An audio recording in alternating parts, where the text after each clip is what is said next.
What's going on, bud? How you doing today? How's everyone that's otherwise might have poked their heads into the stream? Let's see what's going on. I luckily I got not only my tweet to post out for when I've got my the stream to send, but I also remembered to get water this time, so I should be good in that department of actually being prepared if my throat gets dry from talking a whole lot. What did somebody say it was? Just like speech dehydration or something. I think what they said the term was called for when you just kind of like talk to the point where you are your throat just gets super dry. I mean, that's something I've experienced many times. So luckily I remembered this week to get it right. Project W, what's going on, man? How are you doing today? How's everybody else doing? We got a couple people in here. I still got to send out this stream in some Discord, and then we'll kind of get to chatting what's going on. Chapters are pushed back, obviously, this week. We got Shonen Jump tomorrow, and then Tuesday we have Shonen Magazine, which I am extremely excited for. I can't wait for the Fairy Tail chapter. I think Eden Zero is on break this week, which might mean Four Nights might be on break as well, because usually whenever there's going to be a week break, Shonen Magazine and stuff does it a different week than Shonen Jump, and I think it's just because it's probably better for them to capitalize on a week that those other guys aren't going to be putting out content, and just makes it way easier for to people to draw some attention to them. Plus, I don't know if it's either that or just maybe they want to stagger content into being like split, like, this week people aren't gonna get Shonen Jump, next week they're not gonna get Shonen Magazine, but each week they're gonna have at least one or the other. But it's one of the things, like, it's weird to think that some people like that only would read like Shonen Jump and stuff, because then they're just missing out on a lot, especially in like weeks where there's nothing to read from Shonen Jump and they have nothing to really click onto. It'd be super strange for me to like think of a week where there's just literally zero chapters whatsoever, because for me, even like Christmas time, 100 Years Quest gets chapters. I remember the first year when 100 Years Quest was like started up, and I assumed that there wasn't going to be a chapter on Christmas Day, because that was the day that the chapter would otherwise have been slated to come out on that Tuesday, and then it came out, and I'm like, well, shit. Well, I remember I woke up like an hour or two after it came out, and then I think I saw a panel or something on Twitter, and then I went and checked, and then the chapter came out, so I went and read it. But anyway, let me get to some of the comments and see what people are talking about, and then we'll get into some conversations. Maybe we'll get into some versus stuff. I'm gonna try and go for a couple hours. Usually I go for like an hour and a half, 2 hours. I'm gonna try and go maybe to 3 hours today, or at least 2 hours. I want to at least push to the 2 hours because I didn't stream yesterday and I pushed it up to today.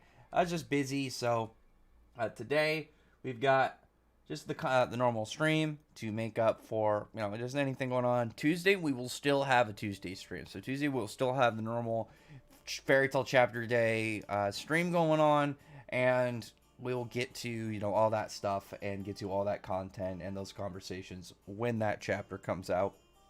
I really just want to know, I don't really know if we're going to see anything about Suzaku and Celine, like, immediately. Like, the one thing about 100 Years Quest that Mishima's been very adamant on, because of the fact it's bi-weekly, is, like, there's not a lot of content that just seems like it's there to kind of, like, fill up the chapter. We get, like, a lot of direct, just keep the plot and, like, stuff rolling. Outside of transition chapters and, like, little fun ones in between arcs, the arcs themselves, chapters, like, they keep going at a pretty good, steady and consistent pace. But yeah, let me get some of these comments. JK Network, how are you doing? I'm doing pretty good myself. Crazy how Wendy claps entire SkyMech school. I mean, yeah, she counters the hell out of them. And then not only that, like, she has way better feats and stats, obviously, than they do. But, like, Eden Zero right now doesn't really have a whole lot of, like, craziness outside of, like, stuff like cosmic stuff. Like, you got, like, the Chronophage. You got Mother. Like, the Chronophage is different because, like, he's a hacks because it doesn't seem to do physical damage. It's purely, time hacks. And then Mother hasn't done anything, but I assume just from her sheer size, you can kind of just guess how powerful she would be just going off of her raw mass. Like, she's massive. So I assume that she's gonna have like a crazy level of power, despite whatever additional powers that she's gonna reveal later on. I still really prefer if Mishima sticks more with the crazier stuff, otherwise being like weapons and ships, because I think that just keeps the sci-fi aspect really kind of rolling with Eden Zero, and then just give the people really busted ether gear powers, just really OP abilities, like something like Draken Joe, obviously, you know, somebody like seemingly, you know, Shura, Ziggy, Shiki, like gravity manipulation, like anything like that. But just keep like really busted powers if he doesn't want to get insane with raw OP abilities. Nozel had a really good week. What's funny, so I actually, when I saw the panel for like Nozel at the end of the chapter, I thought it was like a scene from Quartet Nights. I don't know what it was about that panel, but the art seemed a little weird to me at first. Not like bad, but it just kind of seemed like, if you've seen Quartet Nights, you can tell the art style's a little bit off from Tabata's. And that's what I thought. I was like, oh, is this something from Quartet Nights? Because I saw it from Shotgun, and he was posting about Nozel, and I thought he was just doing his normal Nozel hype stuff. And then it turned out to actually be from the chapter, and I thought that was pretty hype, because I still really wanted Nozel to show up. And I know, like, Josuke and J Cloud and stuff, they were kind of just, like, assuming that this was going to get back to really, obviously, on the Noel focus, and that we weren't going to get... Nozel, because there were no signs otherwise that Nozel was coming. It was just on the logic of, obviously, like, Nozel's ties to Megicula and stuff, so it was like, okay, that's the reason why he would go, but we didn't have anything like Nozel was last seen maybe taking awareness of Noel's magic, or Vonica, Megicula, anything like that. It was just like, you only know the backstory connection, and then, bam, he just pops in. I was super hyped for that. For clear reasons. I'm like, the tie between Nozel's backstory and Megicula is, it would have been weird if he didn't show up for the fight.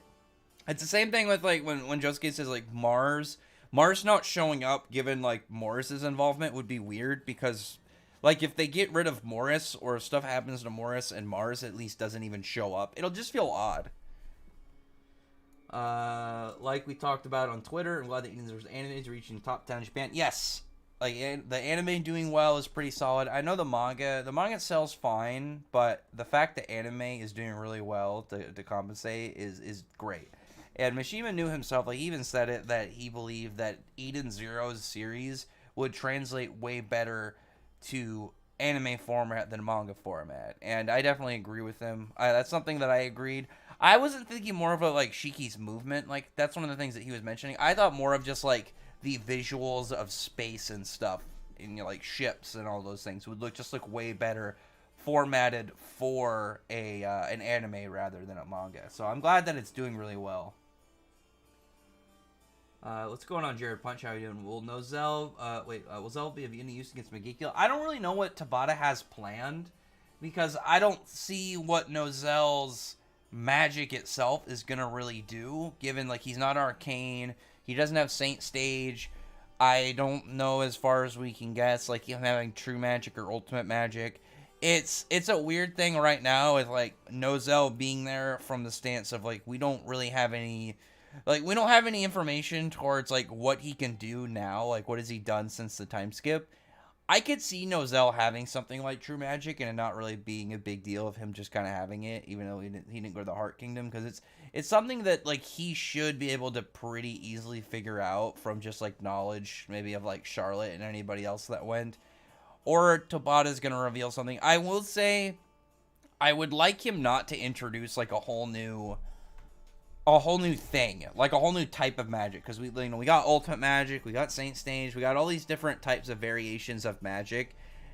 I don't want anything brand new right now. I think the best thing, actually thinking about it, that would be really cool, and I don't know how other people would feel about it, but if Nozel got some form of spirit, not like the Earth Spirit, but if we got, like, some form of metal magic spirit, because the four great spirits, they're the four great spirits. There's only 4 of that class, but there are other spirits that are just not nearly as crazy. So, like, if Nozel, and Nozel's really powerful already, so him having even, like, maybe, like, a regular class spirit on top of his magic would still be a pretty significant boost. So, I don't really know. Plus, I think it'd be really cool to see Tabata explore that and see if he's going to eventually bring more than just the 4 great spirits to other characters. They're free just gonna stick with the 4. What's going on, Jason Bourne? How you doing, man? Guild Arts is the Chad of Chads. I wish there was a statue of him. There's not currently a statue of Guild Arts, to my knowledge. If you play the game, he is unlockable to have on your team. I would really love to have a Guild Arts statue. The next one I'm getting is Jalal. It's been on my, it's been in my watch, set, bookmarked for pretty much the whole year. I really want to get it, but I've just been busy. And it's one of those times where every single time I'm like, I want to put some money aside to save up, I have to buy something or pay for some bill or do some.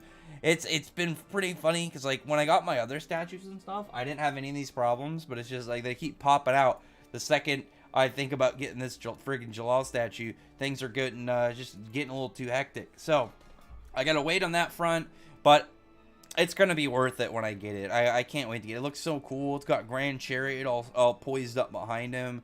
It's gonna be really neat. I'm glad you're getting there, man. There's in a few chapters you're gonna see why I thought it was comedic for people to even to consider Yami or Dante being any form of a match for Guild Arts whatsoever. You already saw when he showed up for the Blue Note fight, he wasn't even phased by gravity enhanced. He was just there. None of that even really bothered him. He's just kind of yeah, whatever. Just strutting through it drastically increased gravity like it's nothing. Baco finally apologized for being a dick. I haven't read the chapter yet, actually. I haven't touched the My Hero one at all this week. I'll probably wait for the officials. I wanna do the Bleach one too. But I'm definitely going to wait until the official ones come out. Because there's some stuff in there I really want to get official translations to have before I kind of talk about what happened. The fact that Bleach is going to have a manga arc coming up, I really want to review it. I've mentioned before, out of the big 3, or what we called it, as they say back in my day, as the HST, the Holy Shonen Trinity, Bleach was always my favorite out of the 3. I like Naruto more at the start, but Bleach, I just like Bleach so much more, and Bleach is just so much more memorable for me. So I'm very hyped for this. And this is stuff that Bleach has had in its lore, but has been it's been barely touched this whole time. So seeing this stuff with Hell is going to be badass. I can't wait to see what Kubo does with this big new lore expansion. And what he's going to do with the other characters involved. Is Yamamoto going to be a bad guy? It's going to be really nasty once we see some of them. There was that one part near the end when it looked like Ukitake's Shikai, him as a bad guy too. Dude, I can't wait. It's going to be hype. My internet's trash. That sucks, man. You should see what you got to do to get that upgraded. I really want to upgrade my internet. My internet, I think I picked a step or something above regular, because it's mostly just me on my internet, but I want to upgrade it and get higher speeds at some point. Oh, what's going on? Why did I like stop halfway in that sentence? What's going on there, Irene, in July? It's not July anymore. It's August. You got to be Irene in August now. What so far do you think Eden Zero has done better than Rave Master in your opinion? So I was thinking about this the other day. When you really look at Fairy Tail, Rave Master, and Eden Zero, they all have like their own strengths. Rave Master was way more of a structured story than Fairy Tail and Eden Zero, because you understood what Rave Master was really kind of setting up from the start. Haru has to go out. He's got to gather the Rave Stones. He's got to take down, he's got to defeat Demon Card and any of their bad guys that are using all the Dark Brings. He's got to destroy all the Dark Brings and finish what Shiba started. In Fairy Tail, it's way more about the characters, like way more about the main cast, the guild and stuff. Because really, when you look at it, when you compare like where Eden Zero's at right now to where Rave Master was at the time, was at like 154, and then Fairy Tail had way, like, I'm not even, this isn't even just my Fairy Tail's my favorite, but like, it's not just me just going off of like my favorite. Fairy Tail way more, I'd say Fairy Tail had better arcs and way more content for the characters. Because like when you think about where it's at right now, like 150s, you already had Phantom Lord, you already had Galuna Island, you already had Tower of Heaven, you already had the Fighting Festival, you were most of the way done with Eurasian Sace.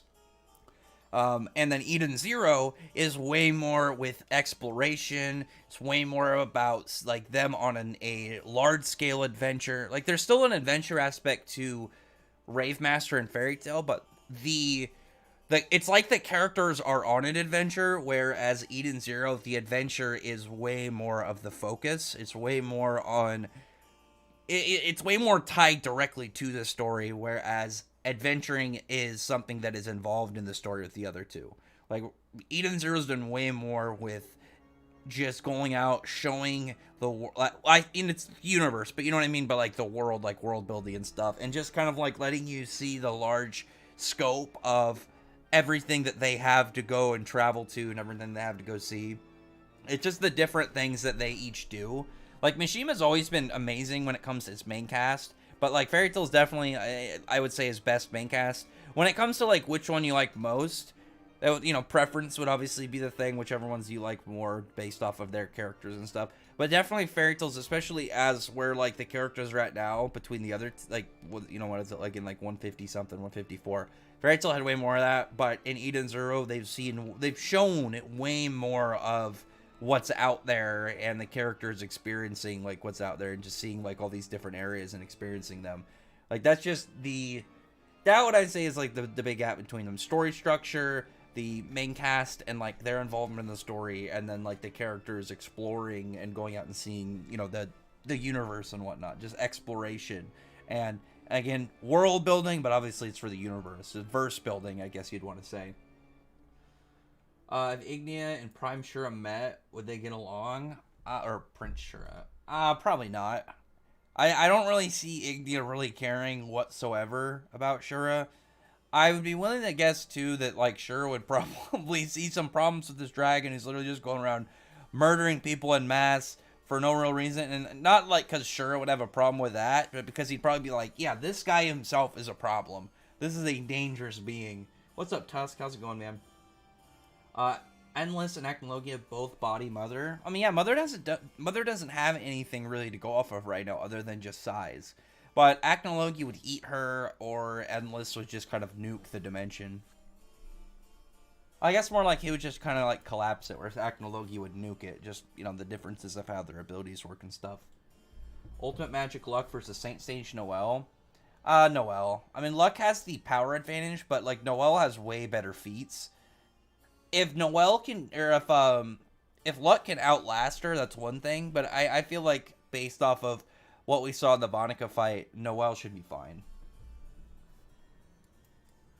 Do you think Kira loves writing swordsman characters because Urza Suzaku, Shuda, Kroger, and Celestial Spirit King are very badass? I feel like most people would get like that same thing on a swords character. When you have this badass sword user, you want to make him look cool. Like, something about, like, weapon users, it just adds an extra level of coolness when you see, like, this dude with, like, this badass weapon, this cool sword. Like, Natsu's a brawler, and I've always had, like, the hard, unsure decision of, like, if I wanted to pick a weapon or, like, if I wanted to brawl and just use my fists. It would probably depend on my power. But, like, there's something about a character who's just got this sick weapon in the hand that it just adds, like, an extra level of coolness to him. Nozel hype indeed. Yeah, hell yeah, man. Nozel's got some scenes coming up. I do want to know though, like, what is Tabata plan on doing with him though? What's up, Phil Jones? How about Divine Magic? Divine Magic, but I feel like this is pretty much a Saint Magic or Saint Stage 4 Magic. People got pissed off the fact that Gotcha's still alive. I mean, that's because Rill though. Like, Rill didn't fix him. He just gave him, like, an extra timer. He's on borrowed time right now, pretty much. He's just there. He's pretty much like Lumiere when he came back. Like, he's just on a timer. Really interesting what happens next to 100 Quest. Yes, like, I don't know if it's just going to focus on the stuff with Altaface, the main cast, or if we might see where Celine went. Because the fact Celine isn't in Ellen tier at all anymore is really weird. And it just makes me wonder where Mishima is taking that idea. Because I figured she was going to go back to her base, maybe get in her hot spring or something. But if she's not in Ellen tier at all, that just means that wherever she went has to be some extra secretive hype place, you know? Gotcha, the second singularity. What do you mean, second singularity? I guess naturally get a flashback to Nozel's side. I hope so. I would really like to see stuff about like how Nozel was handling that afterwards, because he was definitely old enough. Obviously, when he saw him, like what, like 12 or well, hang on, how old is Nozel? Isn't he like in his mid-20s? Because it was when Noel was a baby, so it was like what, like 16 years ago or something. I can't remember the exact time, and I think Nozel is not that old. So let me see, Nozel. See, Nozel Black Clover. I think he's like 27 or 28 or something. 29. Oh, he's a little older than I thought. So yeah, he was probably like 12 at the time. So yeah, he definitely remembers all that. So how he reacts to this next chapter is going to be super interesting. It's going to be really hype just to see like his character. It's one of the reasons I really want to get a flashback of like the dragon gods just reacting to Acnologia, because like I want to see that from their perspective. I would love to see that from the standpoint of Nozel, and just see like how he was feeling post watching this crazy devil possessed psycho from the spade come over and curse his mom, and like how he's been living off that for the last couple years. What's up, TS? How you doing? You know, forms are based on wind gods, so I feel like there will be gods soon in Black Clover. I know a lot of people have made that estimation. I can't tell entirely yet. Like, the thing about, like, gods in Black Clover that would just kind of make me... that at least right now makes me unsure is, like, what would Tabata do with them? Unless he's going to have gods be the villains next. I don't really know. But it's like, what is he going to do with gods? Because, like, there's a couple characters that could, you know, fight back, but...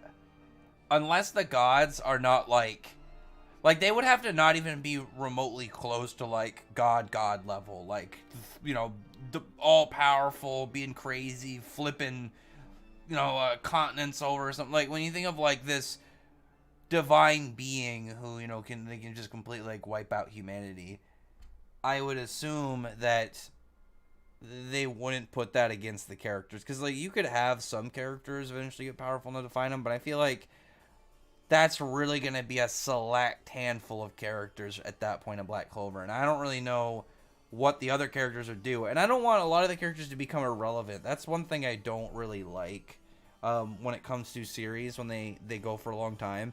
I don't mind when a series can kind of just keep going, as long as it feels natural. Like, you can have a series going for freaking, you know, 500, 600, 700 chapters, and as long as they're able to maintain, like, a natural flow of things, I'm fine with it. The thing, though, that, you know, you can look at, like, Dragon Ball, and Dragon Ball's had a little bit less of that issue lately, but most of the characters are just kind of there, and I don't want that to happen with Black Clover.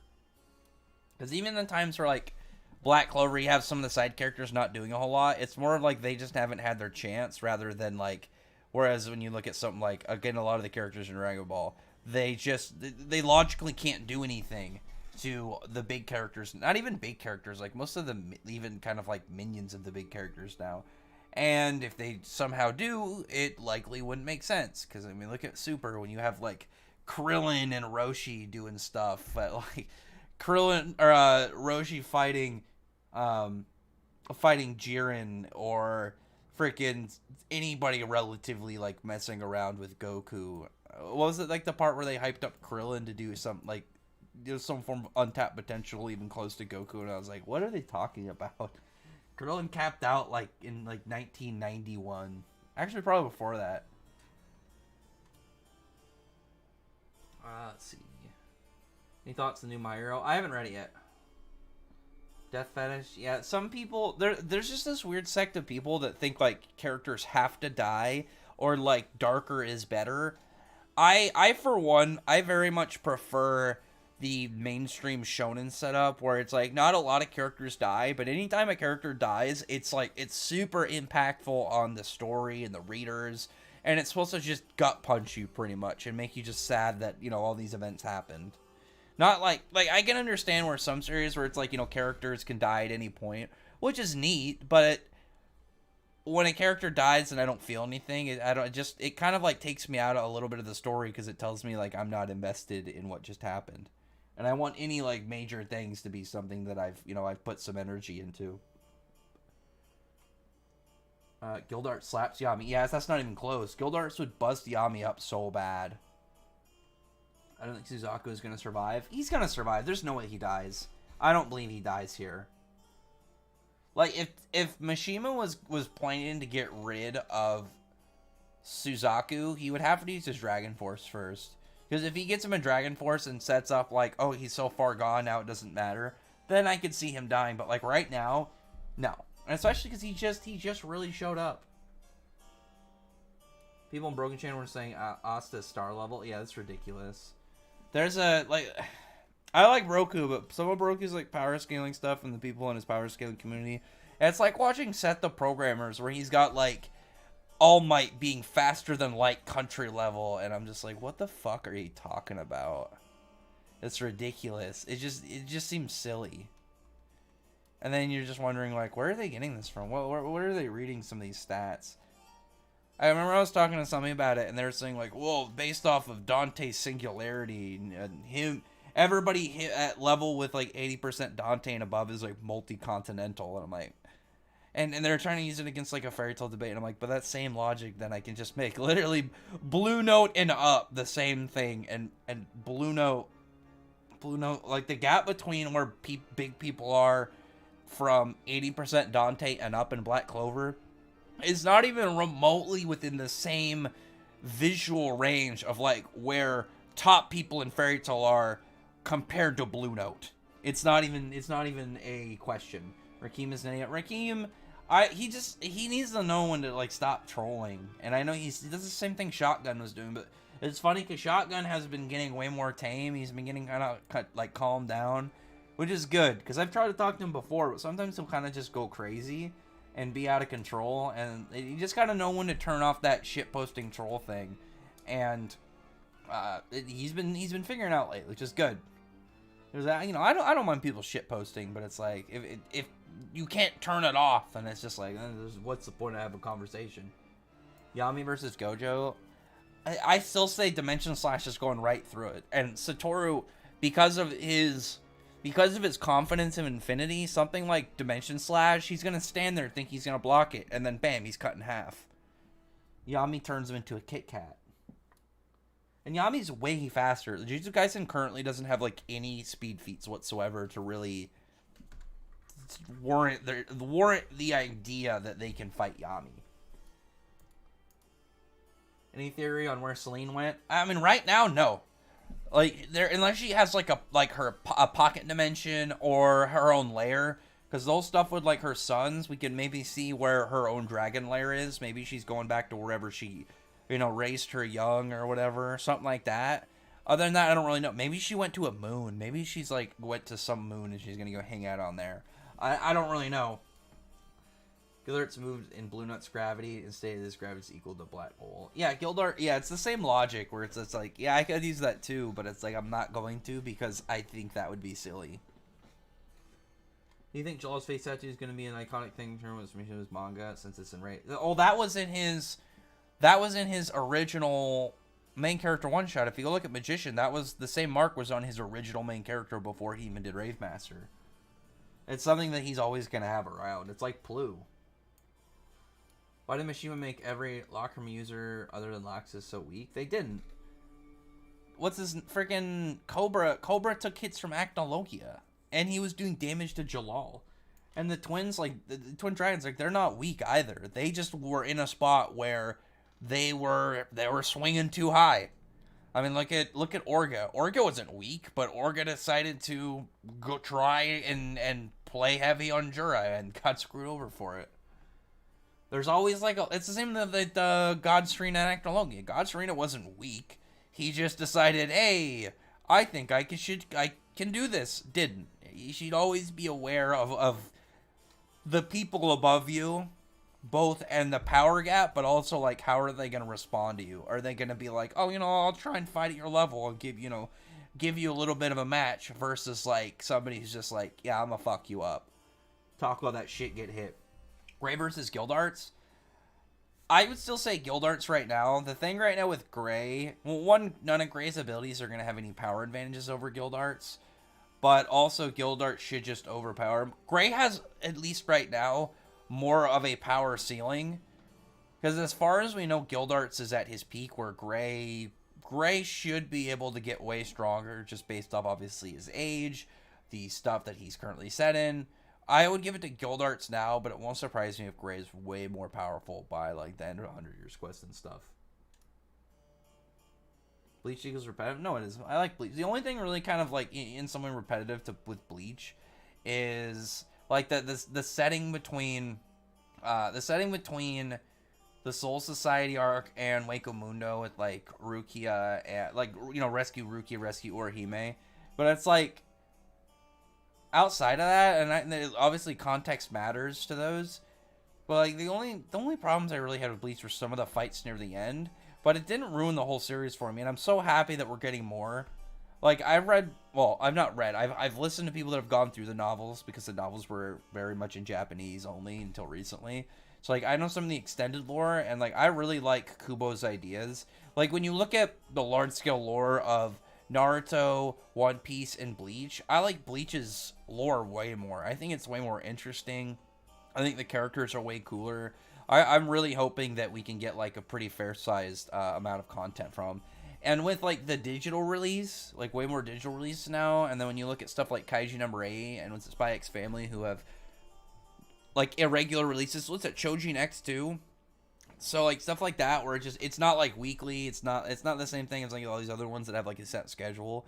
So if he can have something kind of like Chojin X with Bleach, where it's just, like, he will get a chapter out when he can get a chapter out, there's no rush, that'll be perfect. And I'd really like it if we could get more stuff like that from the older guys.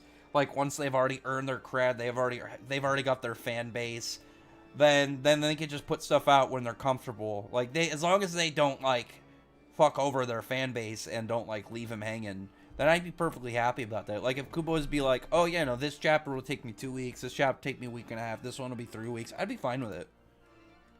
August is birthday month next week. Oh, man, well, happy preemptive birthday. One Piece equals long. One Piece is a little long. Like, I know when people make jokes about One Piece length, but there's a lot of areas, like, in One Piece, like, chapters and arcs where you can just kind of skim through them and have no problem, where it's, like, there's a lot of stuff, characters running around. And obviously, I don't advocate for, like, skipping arcs, but, like, there's a lot of chunks that you can kind of just gloss through, like, where it's literally just characters running around and then kind of saying stuff you're fully aware of already. And again, I'm not saying anything negative towards One Piece. I know there's some One Piece people probably in chat. But you and I both know there's definitely parts where it's just like Kubo probably put like a handful of panels in some places to fill up a chapter. You know it. I know it. I think everybody knows it. I mean, Dressrosa was like twice as long as it should have been.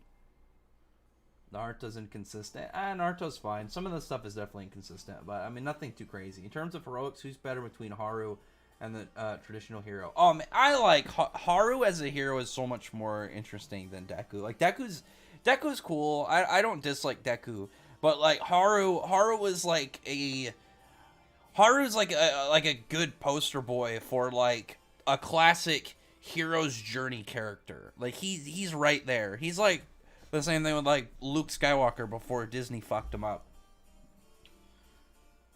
Deku's a good traditional hero. I think Haru's is just better, in my opinion.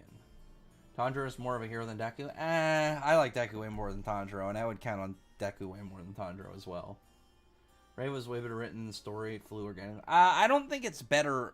I wouldn't say it's overall better written. I think that it has a more of a overall structured story, because Fairy Tail, when you look at a lot of areas, like everything up to Sirius Island is for the most part its own arc, but with pieces of other of lore and stuff that connects to and leads to eventually Sirius Island, as well as like other arcs. There's stuff that happens and it's like, oh, this is something that happened in the arc that is relevant to the arc, but really it's something that is existent for a larger scale set of stuff to happen. Whereas like Rave Masters is way more of like, it's way more kind of like you keeping all of the story confined in like a kind of like a set area where it's still doing some of that, but it's all feeling like it's one flowing thing. Whereas like Edelus just comes sidelines you out of nowhere and takes you to Edelus, and then you go do that stuff. Obviously stuff can come relevant later, but I personally like Fairy Tail setup way more. Like I said, when it comes to stuff like that, I think it would just come down to like which one you prefer, because like I don't think there's anybody in Rave Master as well written and structured as Zareth, like, by himself. Thomas is Deku. Fractal has the best villain so far. Oh, yeah. I mean, like, you look at, like, Zareth, Hades, Margear, Acnologia. Right? It's just some non-stop hitters. I'm talking about this Deku in here. People are getting mad about Deku. Could Fairy Heart Zareth stop Endless? Yeah, Zareth would just absorb Endless. Like, he can take Fairy Heart. He took the space between time. He would just absorb Endless, like, no problem. That's the same thing of, like, if you try to put Endless versus Acnologia just eats him. The panel where the guy controlling Caprico was dusted was dark and funny at the same time. Zoldio is such a weird character. When you get further in, I want to talk to you about Zoldio. Zoldio is just... He's such an odd existence in the series. I haven't heard a single hype fight in Eden Zero. I don't agree with that. Like, Eden Zero has some hype fights, but I obviously I would pick, like, Fairy Tail's fights more. I mean, like, you look at something like... Even just Natsu versus Gajeel. But, like, Shiki... When you look at them, like, Shiki isn't the same kind of fighter as Natsu. You're not going to get the same type of fight. Natsu's magic and his fighting style is literally built for battles. It's direct, head in, throwing attacks, getting the shit kicked out of you, kicking the shit out of your opponents. Way more of a bare knuckle brawl, way more of an extravagant fight, whereas Shiki's is way more set in movement, maneuvering, kind of, agility. It's a completely different set of styles. Shiki can still, throw attacks and take hits, but it's not the same style as, like, Natsu. Like, that one panel, it's funny to compare it to. It's obviously, like, not using it to kind of, like, downplay Shiki or anything. But that one part when you have, like, Draken Joe shoot Shiki, and, it just completely kills him. Like, no powers, he gets shot, goes right through him. And then you have Natsu, where Natsu shot in the mouth, and it barely makes him bleed a little bit. It's like, you have to look at that directly, and then looking at their powers, and it's like, you're not going to get the same kind of fight out of these two characters. It's not going to be the same. And, like if you like more, like, kind of ninja-based fights is what I would say. Kind of like way more movement, way more kind of getting around, fast-paced, just kind of, like, going all over the area. You're probably going to like Shiki's way more. Whereas, like, with Haru's, if it's going to be... It's a sword fight a lot of the time. You're going to have the characters kind of close up. It's going to have some kind of general, like, sword clashes, techniques, and... I would say kind of like just, like, weapon... Not, like, weapon maneuvers, but you know what I mean? When you have, like, it's just, like, general sword technique versus sword technique or stuff like that.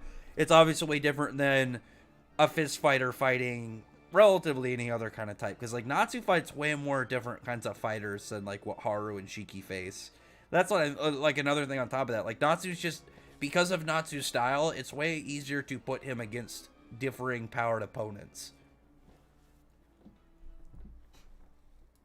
Selene back to Earth plan. I mean, she could. I don't really know what her overall plan is going to be. Izero has hype fights. Yeah, I mean, I like the fights. I don't know when people are saying that it doesn't have hype fights. If you wanted to say, like, Fairy Tail just has more hype fights, I'd say yeah, but the fights, like I said, are easier to build off of. You're not going to get the same thing of, like, Natsu versus Gajeel in Eden Zero. It's not the same thing. You're not going to get the same setup. Like, you couldn't have the same kind of fight where it's, like, Shiki and Shura with, like, Natsu and somebody else. Natsu doesn't fight like that. Oh, what's up, Telehim? How's it going? So does this mean Rill's above Kaiser now? I don't think so. The thing is, like, Rill's spells are so far all support based, and someone like Kaiser, I feel like if Rill trying to throw these at Kaiser should be able just to disperse them and keep attacking him. And I don't really know what Rill would get inspired by fighting Kaiser, really, like, when you think about it. Kaiser's magic is cool, but it's one of the least interesting to really see utilized and implemented, because you're really just seeing him just kind of, like, spread magic around in a little vortex. So, like, if you saw it, it's really just keeps doing the same thing, so I don't really know what it's going to do for Rill. Brandon, we haven't seen all of his spells. He could have something really neat up his sleeve, but you know what I mean. Like, Rill's not going to have that same level of inspired excitement from Kaiser. It's not going to happen. Today, part 6 is JoJo. I've only seen through part 3. I haven't touched anything with JoJo really after part 3. Like, what's his name? Who's the part 4 bad or main character? That's Josuke, right? It's Josuke, then it's Giorno, and then it's Jolene. I haven't touched 4, 5, and 6 really. When I was reading 1 through 3, it was before it was like shortly before like fan translations started really kick up, so it was like a lot of like 240p really shitty quality. Somebody edited it in MS Paint kind of thing. Not see here being able to outdo himself by making Ziggy potentially better villain than Zeref. I don't see it happening as the problem. Like, when you look at Zeref had so much even before he showed up. Zeref was being constructed since chapter 12. Like, you had all this stuff, obviously, with Lullaby, you had everything going on in the Tower of Heaven, and it just kept, like, building into, like, obviously the hype around Zeref and just the information around him. And then you find out his Grimoire Heart stuff is in there, he's related to Natsu. There was way more going on with Zeref than Ziggy, and I just don't see Ziggy's... From what we've seen, I don't see Ziggy being built the same way that Zeref was, just based off of what we've seen already from Mishima.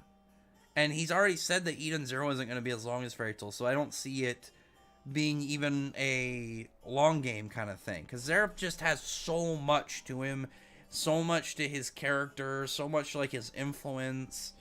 Like, I don't really see it possible. I mean, there's always that possibility, like, in reality, because, like, Mishima could just decide tomorrow he wants to do that. But based off of, like, what I've seen, I don't see it. Like, Ziggy's cool, but, like, Zeref is, like, Mishima's best written character. So, I just don't really see it happening. Stuff about Deku, I haven't read the chapter yet. Ziggy's potential, I don't see it being... I mean, I definitely see him being a great villain. I just don't see him outdoing Zeref. I just see people talking about Deku, but I still haven't read it. Potentially better than Lucia? Yeah, probably. More than Acnologia? Maybe. The thing about Acnologia is Mishima didn't really do a whole lot with him entirely until, like, some of the stuff with, like, the information in his flashback. But, like, his flashback made sense of so many things, and the way that it parallels Natsu and Ingil stuff is so good. Like, it's really weird. Like, I was perfectly fine if he left Acnologia just being this psycho destruction being he was just a bad guy to be a bad... Something kind of like Zero, but just made at a larger scale. But then he added his backstory, and his backstory was so good. And it was weird, because it was only really, like, 10 minutes of content, and it just filled in so many holes and made his character so much more interesting. It was really cool. I could see it maybe. Lucia, though, Lucia's going to be hard as well to top, because these are some of Mishima's better characters. I definitely see Ziggy being a really good character, but it's obviously going to be hard to tackle some of these other big people. But we'll see. It's obviously the same writer, so he could do it. Let's see. I definitely wouldn't say being a better villain than Acnologia is easy. Like I said, once you actually watch the backstory, including the anime, it makes his character so much better than what he was before. Like, beforehand, it was like Acnologia didn't really have anything, so you couldn't really go on his backstory for the most part. You only had a little bit of lore, but like that like 10 minutes of information did a lot. Punchy level My Hero comes from movie feeds. Oh, I remember them making that like big energy blast in the sky. I don't know if that's country level. I'd have to look at it. Like, it looks big, but it would really depend on like the scaling of it and obviously the cloud parting time frame. I don't know about country level, but granted, I haven't seen the math behind it. I haven't seen really the feat in like specific detail much. Like, aren't the My Hero movies... I can't tell if they're supposed to be canon or not. Because people keep telling me that they are canon. Some people tell me aren't canon. Some people tell me that some information is canon. I have no idea. Broku's a good guy. Broku just has a couple goofy fans. Rax, did you this current arc... No, I wore it narrow. Wait, what? Would you call this current arc the Aoi arc or narrow arc based off of the planet they're on? I was just going to go with the Aoi Cosmos arc. Maybe the Narrow Empire arc or something like that. Precisely what drained me of K and Y. Oh, coincidentally, Rengoku died way too soon. Yeah, I didn't really like that either. Like, it was cool because like he had some good parting words and he was neat, but it's like his character really just kind of started to be existent in the story and people to get used to him in that arc. And like you can have a character like a good example of like a character who really just was introduced in the arc and then died same arc is Whitebeard. And Whitebeard is a good character that can show that you can do it. I think if the Infinity Train arc was longer, then it would have felt different. But really, when you think about it, it's like over the course of like an hour and a half, and it's not a long arc. Like, the Deaths and Demon Slayer, they're way too, they're just in such a small frame of time that it doesn't give me enough time either from the distance of the story or, like, as a reader to really see. Hey, on 1 second. I gotta send a text real quick.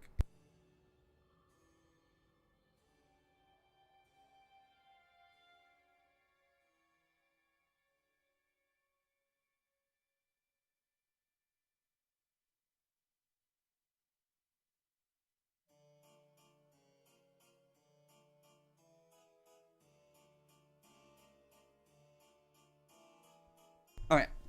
Let me get back to some of these. Imagine believing star level Asta. Yeah, that's goofy. That's really silly. I mean, it's to be like there's a comment from Altier that I usually use for people like that when they try and get kind of ridiculous with power level stuff.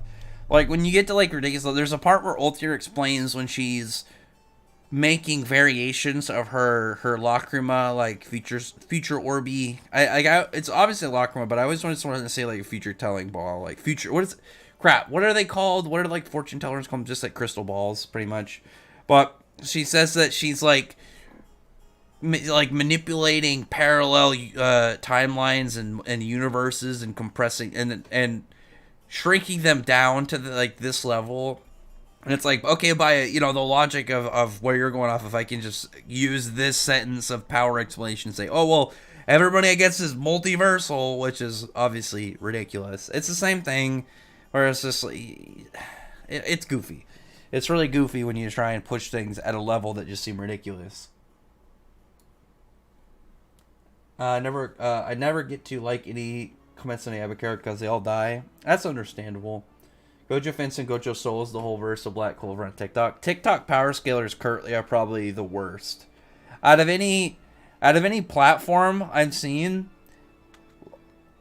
I would definitely say TikTok is like. I saw one. There was one someone showed me the other day where they said Laxus would lose to Luck, and it's like, what would he possibly do to Laxus?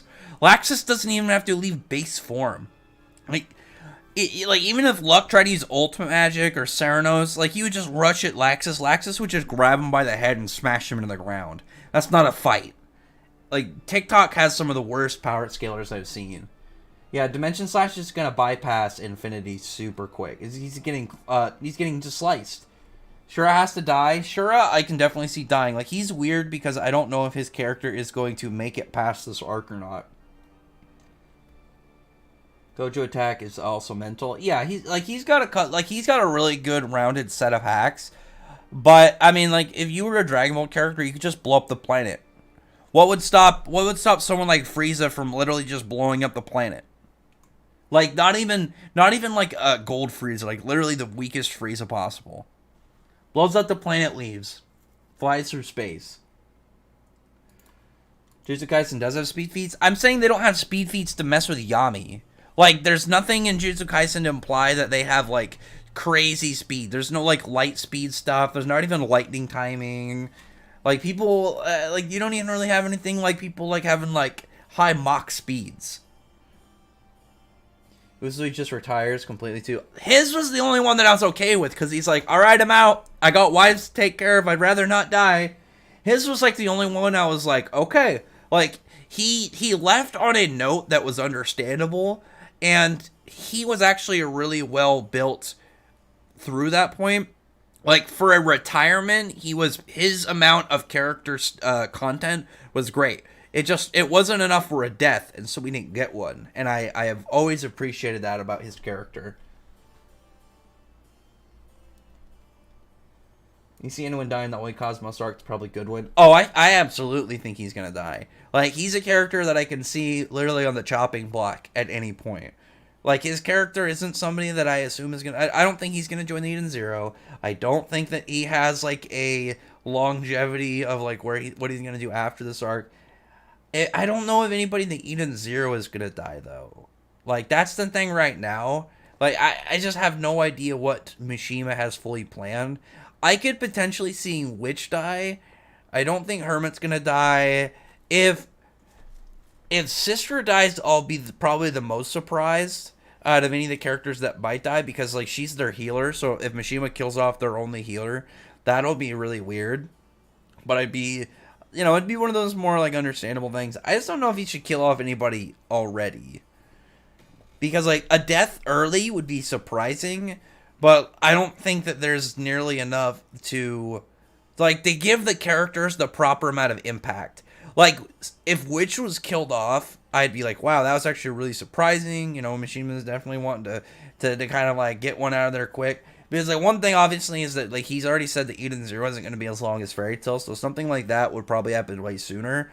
But, like, I would prefer it if maybe it's somewhere in, like, the 200s rather than already in the 150s. Like, maybe, like, somewhere, like maybe a year or so from now, kill off, like, an important character. Because I want there to be enough content to, like, to where the impact is full there. Because, like, if next chapter Witch died, like, Scourge decides to kill her, I'd be sad, but, I wouldn't be that hurt over it.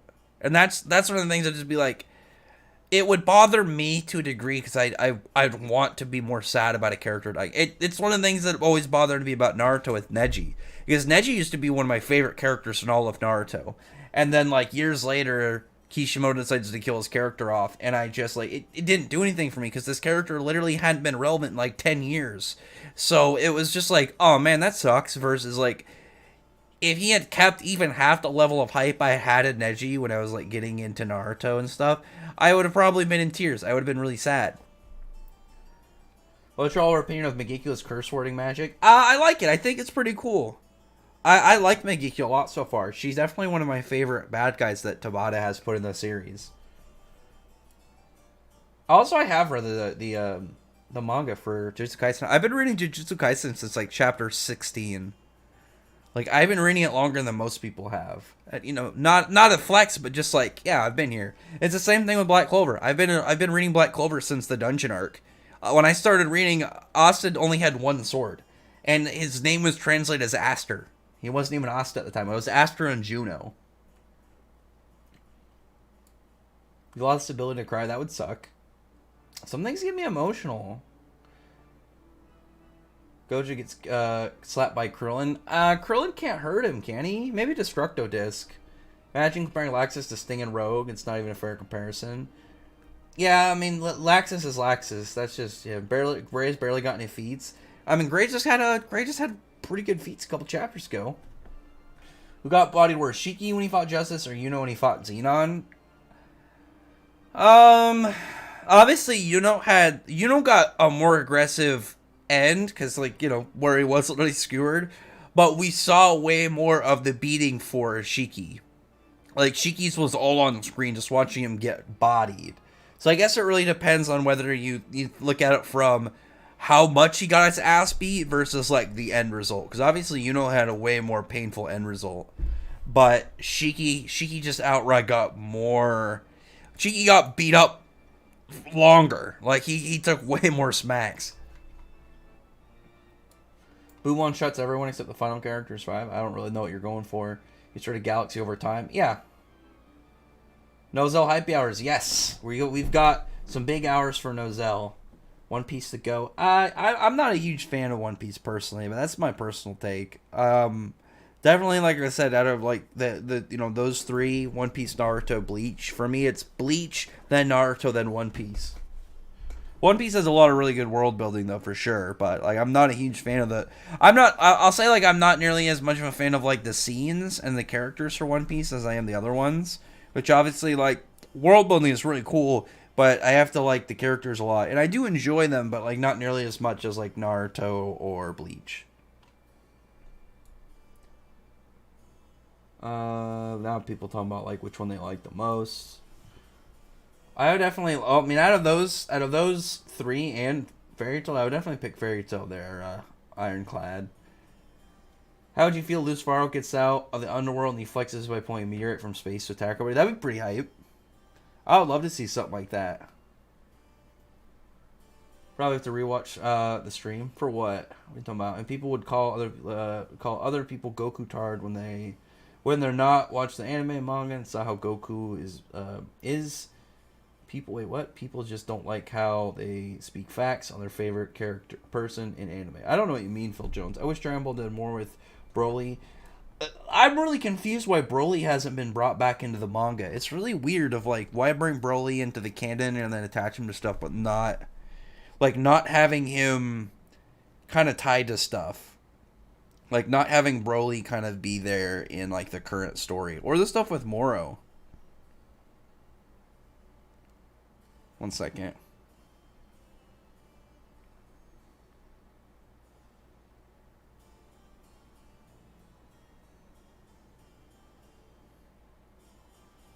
Okay. How do you feel the people who labeled Ethnologue as generic because he wanted destruction? Well, it's one of those things. You have to understand the context. Like the people who just look at it as like they just think he wants to break stuff clearly didn't look into anything beyond like the general dialogue of him just wanting to destroy stuff.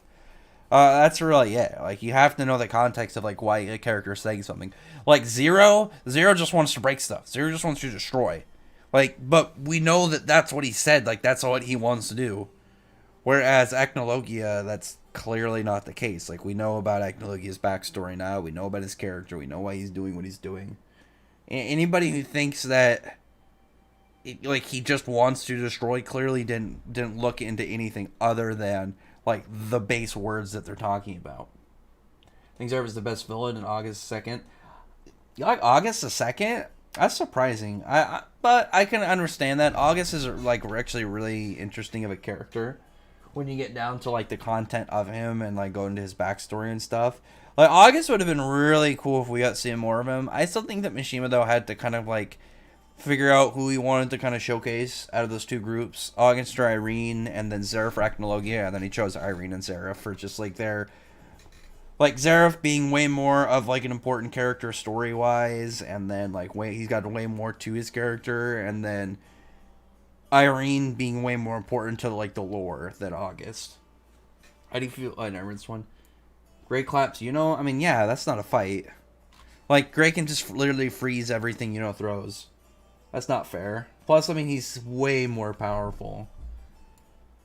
That's not something my main character lately. Have you heard about Rei Ayanami? My main character is pretty much her, but as it's shown in pronounced. I don't know who that is. Rei Ayanami? Laxus versus Prime Macro? Oh, Laxus claps. Laxus still claps. Like when you look at like where Macro was at, and then you see where Laxus is at now, Laxus is way more powerful. Even with his anime backstory needs more. I mean, his backstory did a lot. Like it really showed like a ton about like why he thinks the way he does, why he's the way he is. Like just his name. Like his name by itself really just told you a lot about him. I don't agree. You have to really kind of like delve into each piece of like what you get out of that backstory to really get Ethnologia. And that's one of the things I really liked. It's weird because his backstory, like that, like 10 minutes of anime, it's almost like someone spent the time like cutting up specific pieces of like the most important parts about like his journey and like what makes him him. Almost like a study, like they were studying some creature or some like a serial killer or something, and it's like, oh, here are the key components, and that's one of the reasons I really liked that the anime backstory, because it improved his character so much with not a lot, and I love that about it. Which history did you find more interesting, the history of Star Memory in the original world from Rave or the Dragon World from Fairy Tail? I mean, I'd probably pick the Dragon War because I really love the idea of this rift between the dragon species. That's not like a really crazy pick though, because like both of those are cool, but they're not like neither of those are like huge in my opinion for like events in either story. They're obviously important, but neither of them were like big in my interest, other than finding out about them. Like, Mishima never went crazy in depth on either event and didn't show a whole bunch. We could still get that maybe with Fairy Tail. Maybe we could see more about, like, what was going on with the dragons through Celine, Viernes, or Ignia or something. But Yeah, I always really liked the rift that started to kind of grow between the dragons. You know, Claps, the Magic Knights. I mean, yeah, again, that's not even fair. As far as we know, Prime Makarov is the one that went up against Hades, because that's the biggest Makarov ever got to. Like, that's his max size ever. And Makarov was already, like, now, like, prior to that, like, he's a Wizard Saint, really highly ranked. There's no reason to assume that, like, his younger self was more powerful, rather than just his younger self didn't have the same, didn't have the issue with his heart condition, you know? 1 second, I gotta send a snap. I'm gonna, give me 1 hour. I was getting a phone call. I gotta tell this gal 1 hour, and then I'll call her back. Seraph, like Nero, didn't care about his people, but seemed a better ruler. Oh, the difference between Nero and Seraph, Nero legitimately sees it as, like, these are components to his empire. Like, it's his, and these just live there. They're pieces that make up his whole structure. Whereas Zareth had to, one, Zareth was, started Alvarez pretty much as a hobby, but also he had to think that way to cheat his curse. Otherwise, he would have absolutely zero control over it. Man has not seen part 4 and 5. I'll get to it at some point. I don't have a problem with those parts of JoJo. I just haven't gotten to them yet. Oh, hang on. Accidentally scrolled down. Is Memory Magic stronger than Dream World? I think it has more potential. But, like, from what we've seen, like, comparing Rufus to Dorothy, I would definitely pick Dorothy as stronger. But if I had to pick between Dream World and Memory Make, I would definitely pick Memory Make. Because one aspect about Memory Make that is busted is the fact you can cancel out spells that you've already memorized. In Black Clover, that would be terrifying in Black Clover because you only have so many spells. Because, like, your Grimoire, your spells are going to be limited to your Grimoire. Most characters aren't going to have their whole list set. So if you have a character who's only got 5 or 6 spells, you run into Rufus. Rufus, if you give him time to memorize those, then bam, he could just completely shut off every spell you send his way. Obviously, Rufus can't beat Black Clover. Like, he can get pretty far just based off of, like, where he sits and his hacks. But comparing, like, Dream Magic to Memory Make, I would pick Memory Make for sure. Because Memory Make just seems like it has a way crazier ceiling. Like, the fact that you can learn spells and then combine them to make new spells is ridiculous. But, like, the fact you can cancel out the spells you've learned so that you can really only use one spell against somebody who's a Memory Make wizard once, that's busted. Ziggy definitely gonna be top 5. I hope so. I like Ziggy. I think he's cool. I actually would really hope that Mishima does more with Drac and Joe in the future, because I would really like it if Drac and Joe would sit higher up on the list, because I thought he was really neat. He's unique amongst Mishima's villains for just being this big crime lord. He's not anything like this Forsaken King or this dark being. Like, he's a crime lord just trying to run his empire. And obviously he's trying to get that, trying to figure out a way to keep himself alive, but at the end of the day, he is a crime lord. He is just a big kingpin. Grab Magic Game and Current Gray are completely different. Yes. Aren't you saying that Rufus... Wait, what? Rufus almost clapped Gray? I don't know about clap Gray. It's a way longer fight in the anime than in the manga. And Gray wasn't that... Like, at the end of the fight, Gray wasn't really that hurt. He was just having trouble fighting Rufus because Rufus's magic is really tricky.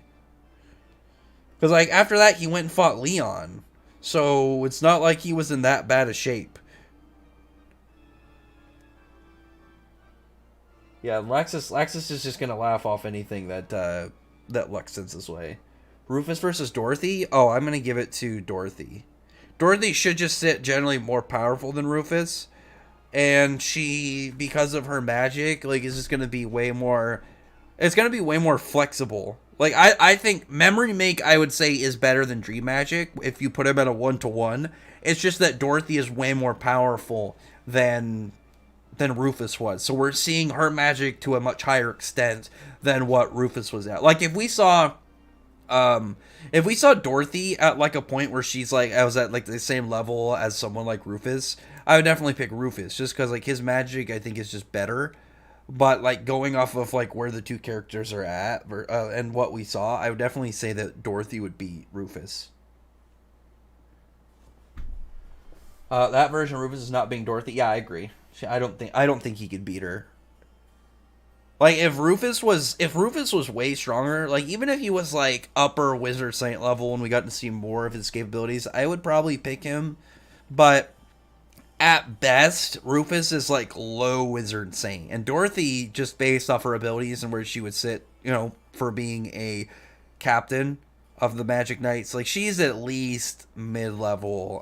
Like she has to at least be around like the mid level of Wizard Saints, because I would consider the captains and a majority of the Wizard Saints, not talking about like Godsreed and stuff, I'd consider those levels to be relatively about equal based off of like their feats and their general capabilities, their magics.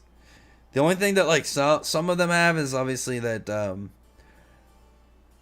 the Magic Knights generally have, not all of them really, because like Nozel doesn't really have hacks, but like they have some really good hacks more on the Magic Knights. Whereas like someone like Jura doesn't have any hacks, but Jura has the raw physical strength to completely put the hands on any of the Magic Knights. He physically outclasses all of them, but he doesn't have any hacks whatsoever. But I mean, he's smart enough to know not to stand there.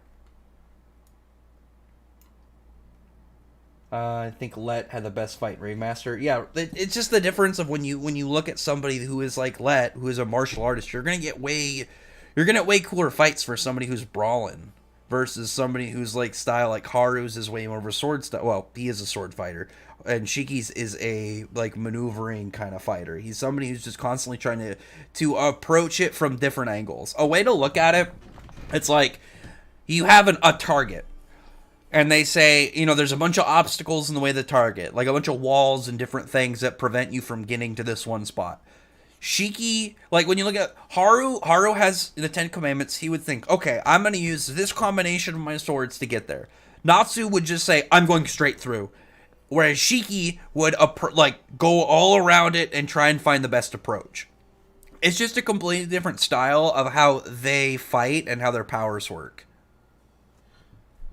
The second movie is canon, or the first movie is canon. I mean, okay. Alvarez gonna clap the Spriggan. I mean, yeah.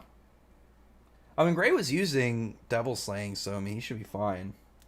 It's definitely not his peak, but he was definitely not in like casual base. I'm not that far away from the bottom. Rusty versus Rill would be an interesting fight.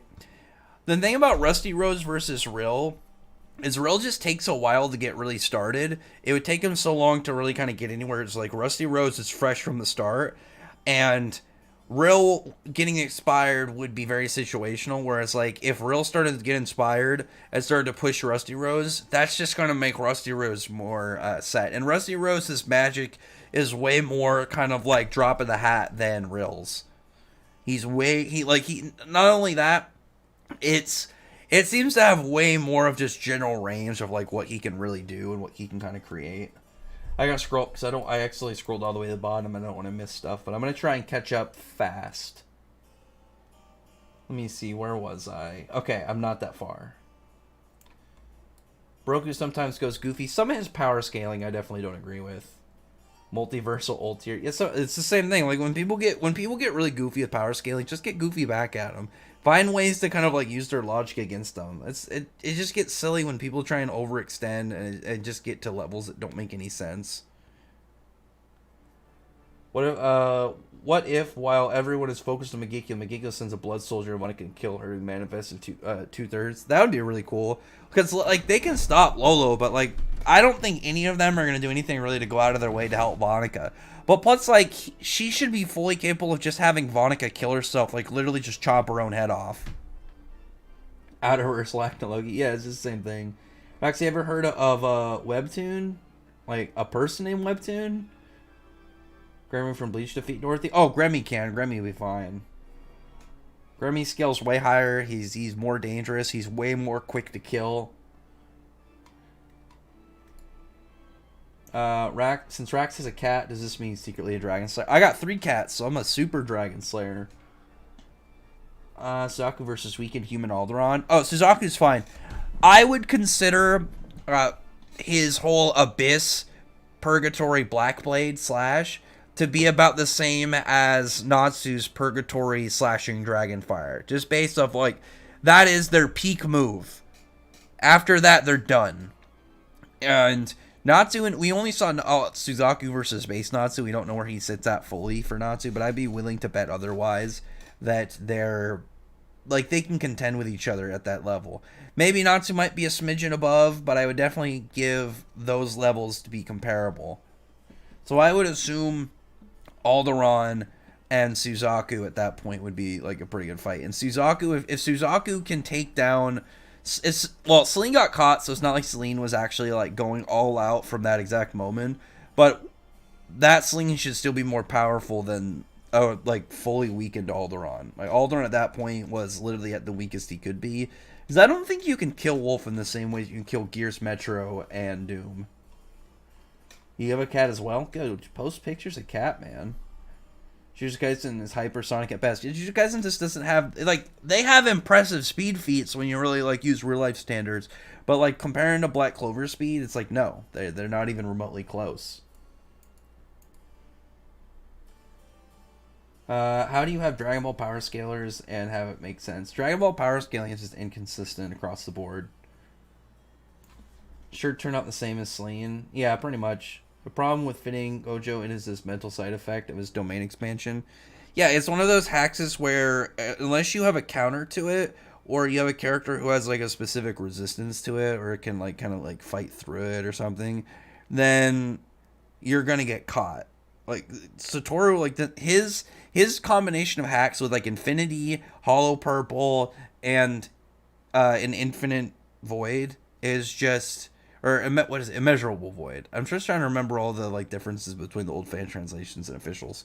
It's just like, oh, he's got a really good defensive ability. He's got a really good CC ability with his domain expansion. And he's got a really good offensive ability because it's a hacks that would bypass durability. He's just got a really well-rounded hacks moveset that makes him tricky to fight. But the thing is, like, he's not fast enough to fight somebody like Yami. He doesn't have nearly the speed feats. But also because of his overconfidence in Infinity, someone like Yami, or relatively anybody who can deal with the fact Infinity's like spatial effects, he's going to end up standing there and getting slashed or cut or just generally dealt with. Hermit is the best Eda Zero character. Changed my mind. Yeah, Hermit's pretty good up there. I definitely like Jinn too. I'd say Jinn is definitely one of the better ones. Overall, do you enjoy My Hero villains or Kimetsu no Yaiba villains more? I'd say My Heroes on a singular standpoint, but I probably like if I had to say though in terms of the quantity, I like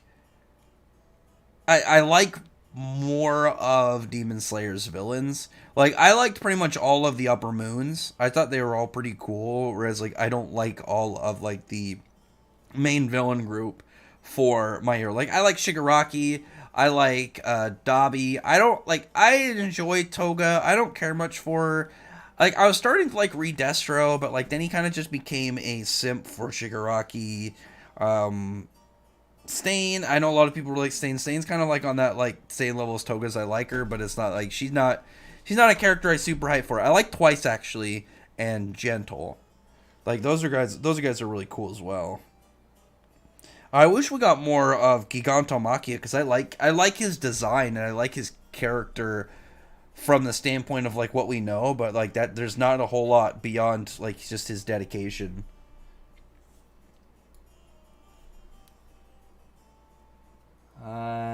Do you think Reina from Rave Master like Rengoku's killed off too early? No, I think hers was a pretty good amount.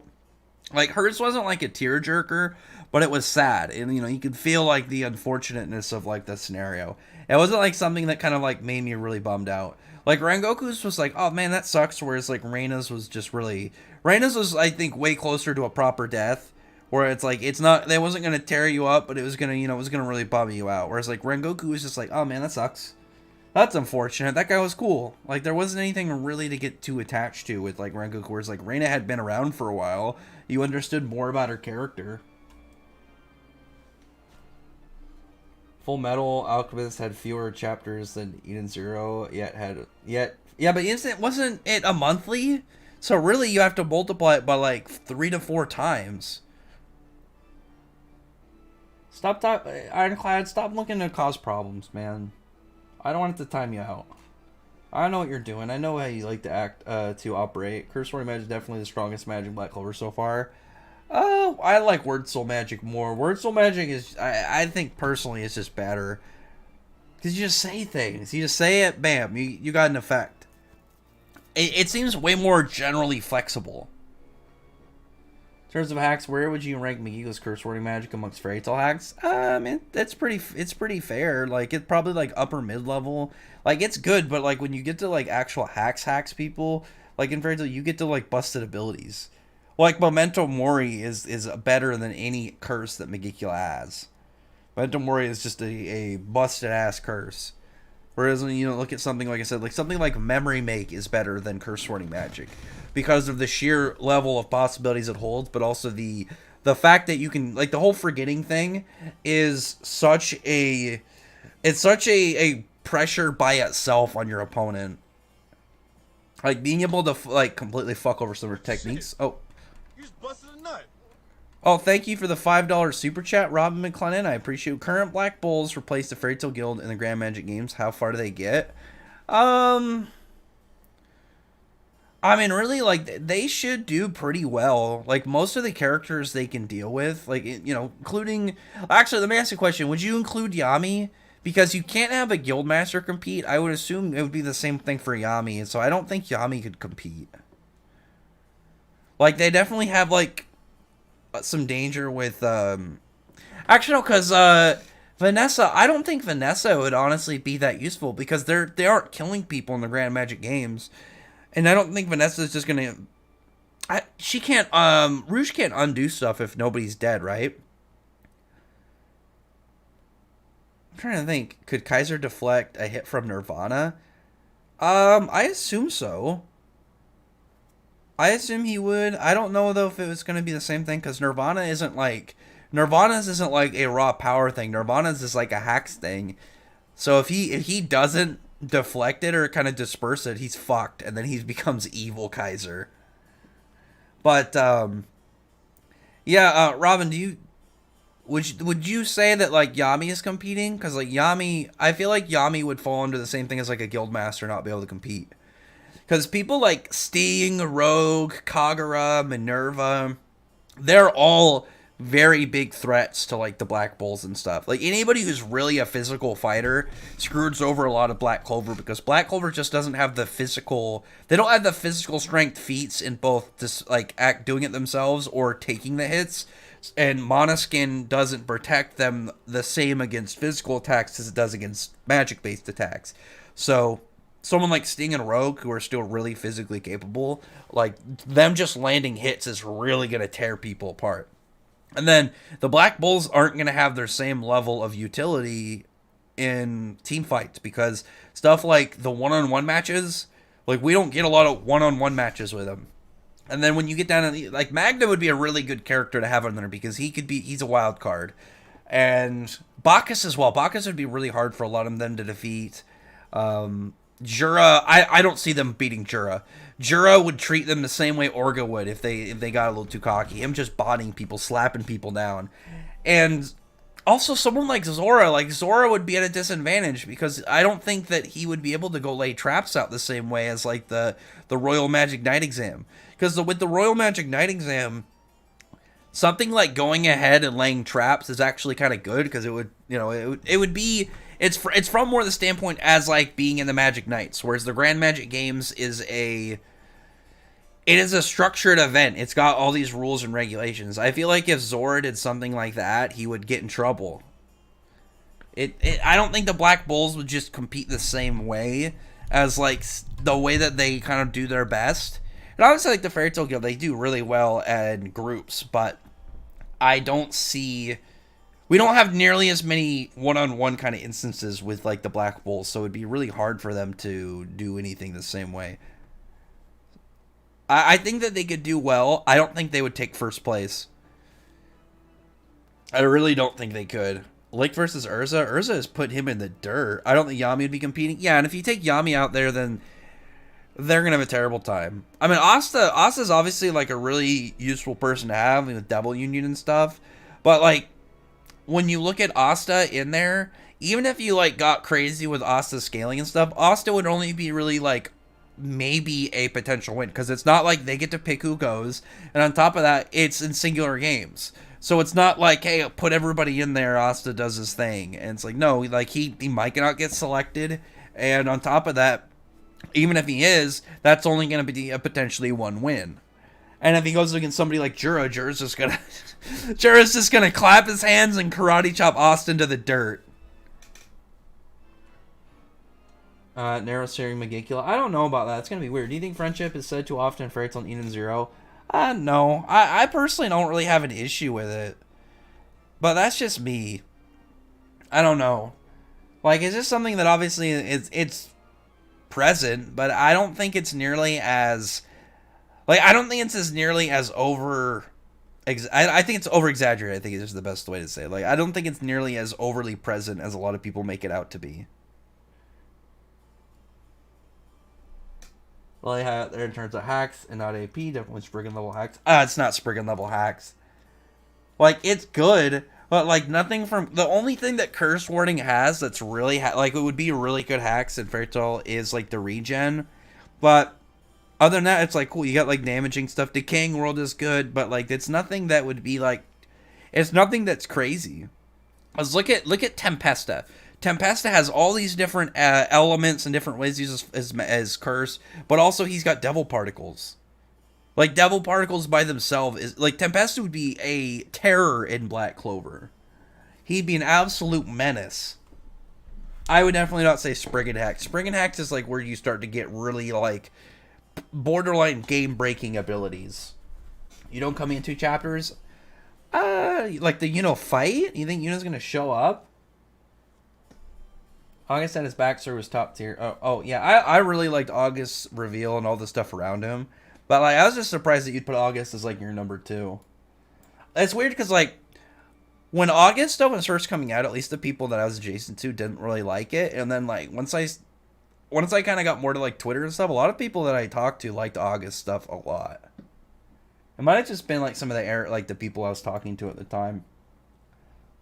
Think Leo will surpass Fuego and Merely in the future? Yes, I do. I do think he's going to surpass. I think he should have 2 or more episode backstory. That's one of the reasons I really want to get some flashbacks and stuff with the Dragon Gods is like we can see more from Acnologia from their perspective, and it will be both beneficial to Acnologia but also to them. I know he's a popular character from Neon Genesis. Oh, I haven't seen Neon Genesis. Neon Genesis is one of those really big series that I've just never really touched, and it's been on a backlog list of mine forever. I'll get to it at some point. Oh, she's kind of like Raven, blue-haired, emotionless chick. Oh, I've seen her. I mean, Wraith the Makarov could have been Prime Makarov. I don't think so, because like Makarov, as far as we know, wasn't Wizard Saint at the time. Are you fine that we didn't get a backstory on Guild Arts? I want to get a Guild Arts backstory so bad. Like, it's so weird how we have stuff on Guild Arts and like Guild Arts towards other people, but we don't know anything about like Guild Arts, like where he came from, like where he learned his magic, how he found the guild. We don't even know the full extent of like why him and Ivan had beef. It's really weird. Mishima has kept like the stuff about Ivan very quiet, or Makarov. Guild Arts very in the back. He's got a plan, I would assume, but like we just don't know it yet. Leopold, Rill, and Seki versus Morris. We have to find out Morris's magic first. Like the full extent of what Morris can really do. We don't have it yet. With stats, Ikuhu would win Nase and Rufus. Oh, if they were on equal terms, dude, Rufus is gonna clap. Nase's Nase's got like a hacks, but like he's like Nineheart, where he's got like a really hacks power. The second you get past that, he's just gonna slap you. It's way more one set. Like, he's got his hypnosis and stuff, but he doesn't have any, like, fighting capabilities, where Rufus, outside of his general hacks, also can. Like, he's a caster. He's way more of a ranged caster, but he still has a actual combat level of utility in how he fights. Silver Gray versus Chainsaw Man universe. Oh, they're just blitzing and clapping dudes. Oxarm's Curse is definitely scarier than Megicula Curse. Yes. Who's the best fight? The best first big arc fight, villain. Draken Joe, Jalal, and King. Jalal, dude. Jalal's was so cool. I love the Tower of Heaven. Tower of Heaven is such a good arc, especially like they juiced it up in the anime. Granted, we haven't gotten that far with Eden Zero, but like looking at everything Jalal did, looking at like King, and then you look at Draken Joe, like King and Draken Joe are both really cool, don't get me wrong, but Jalal's is just so sick.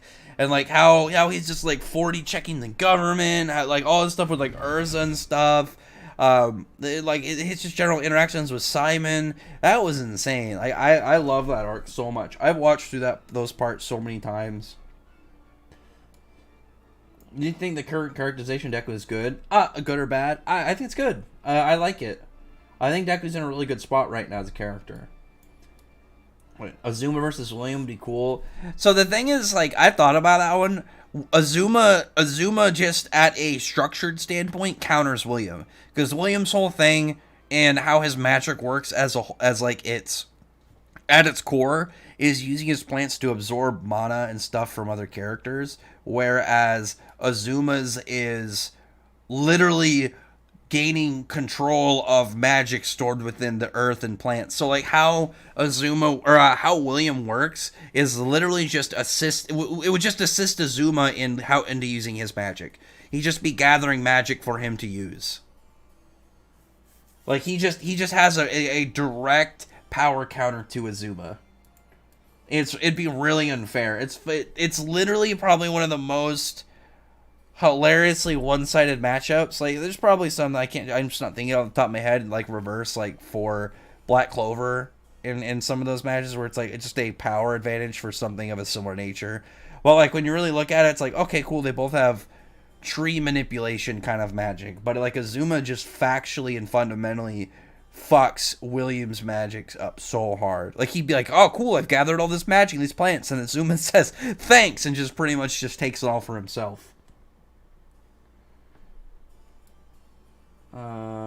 Hang on. I lost my spot a little bit. Since Juvia can change her body into water, can she turn herself into steam and fly around? I would assume so. That'd be really cool, because she can manipulate boiling water. What type of combo magic would you like to see more in Black Clover? I want earth and fire. I want to see lava. I select Fairy Tail and Raves, Horatio and Sace, but I think the Galactica and the Interstellar have potential to be the best versions of the Sace since they are top tiers. It'll be hard to beat the Horatio and Sace because like initial Horatio and Sace, yeah, but like Mishima did a lot to really expand upon them as characters and really give a lot of insight onto them. The thing that's going to be harder for here's the way I see it. For the Galactica and Interstellar, I could see singular versions, like singular people having like better character stuff because they're going to have way more focus whenever it's their turn. But I don't know if they as a whole are going to have more because of the fact that it's really going to depend on which one Mishima is going to put a lot of focus on versus which ones are going to be just straight up kind of like there. Not like in a bad way, but like which ones are going to be the ones that are very clearly not given as much spotlight. Are people leaving? I see like I dropped down to like 3 people. I don't know if there's an issue in my stream or it's people dipping out. Are people out of here? Can people hear me still? They can hear me. I don't know. Maybe just people are popping out of the stream. If it finishes up, I might just end it then. No, but let me catch up first.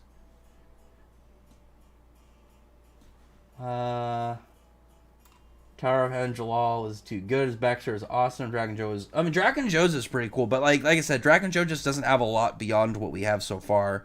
And I think Jalal's backstory and stuff was just done way better. Drakenchos is different because he's a completely different style of character. But like Jalal is definitely one of my favorites of like all of Mishima's characters. Like Jalal has a really good story. Who has the best redemption arc in any media? I mean, in any media? I don't know. Let's see. Since we know there's a dragon for fire, iron, and sky, I think there might be for water. Oh, you're gonna have to get there to see there, bud. Jalal, the Tower of Heaven. Oh, sorry. Jurassion Sace versus Sabretooth.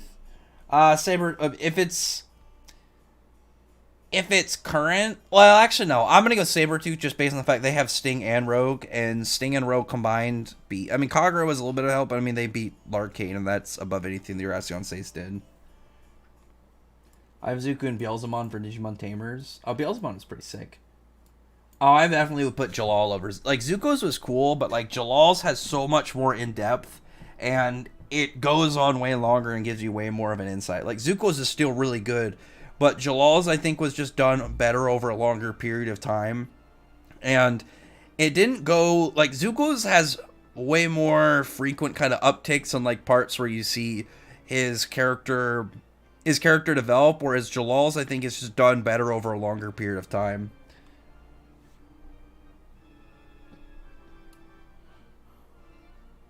Seeing it as you refuse to be friends with Shura, do you think Shiki wouldn't try to be friends with Shigaraki? No, why would he?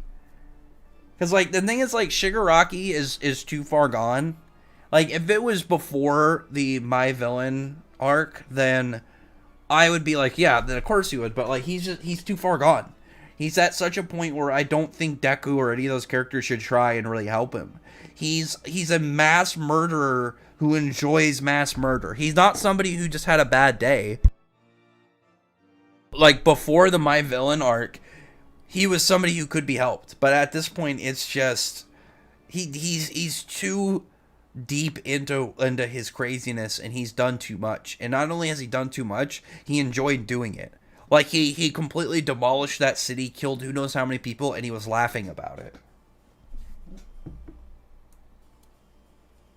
The Black Bulls, current Black Bulls? No. Because the thing is, like, it's not a group fight. It's not just a fight. Like, the Grand Magic Games it's a competition as well. They're going to have trials and games. You don't know if they're going to send somebody in and whoever of the Black Bulls' magic just doesn't work. What if they pick Henry and it's something that completely screws over Henry's style of magic, or someone like Finral or Zora, because Zora's not going to have the ability to do as much prep time. And if he tries to cheat and gets caught, then they might get in trouble as a whole. Like, their whole group might get put in, like, deducted points or something. You got to look at it from the standpoint of really what it is. It's not just like we're throwing characters in and they're fighting. As a whole group, I mean, obviously the Black Bulls as a whole, like, they have all these different acts and stuff. And you only get to pick 5. So, who are they going to pick? I mean, you could pick the 5. You can pick freaking... You can get Zora, Noel, Asta, Magna, Luck, and I don't know who else would be like a really good pick in there. Noct. Like, they have good people, and they definitely can compete, but they don't have the level of assortment I think are going to really just, like, run through it like some people seem to think. Because look at, like, Yuka. Yuka ran in there with the anti-magic. It's not, like, Wave isn't the same as Asta's anti-magic, but you had a guy whose power was literally canceling magic out, and you have people that can deal with that and kind of work around that. People said Minerva and Kagura got nerfed in Alvarez. What do you think? No, they just weren't as powerful. The idea they got nerfed is silly. It's just the people that they were up against were just way above them. It's not the same thing. They didn't get weaker. It's just they were in a pool of stronger opponents. Look at Jura. Jura wasn't weaker. He just was against people that were just way too big for him. Current Black... Oh, wait, I already saw this one.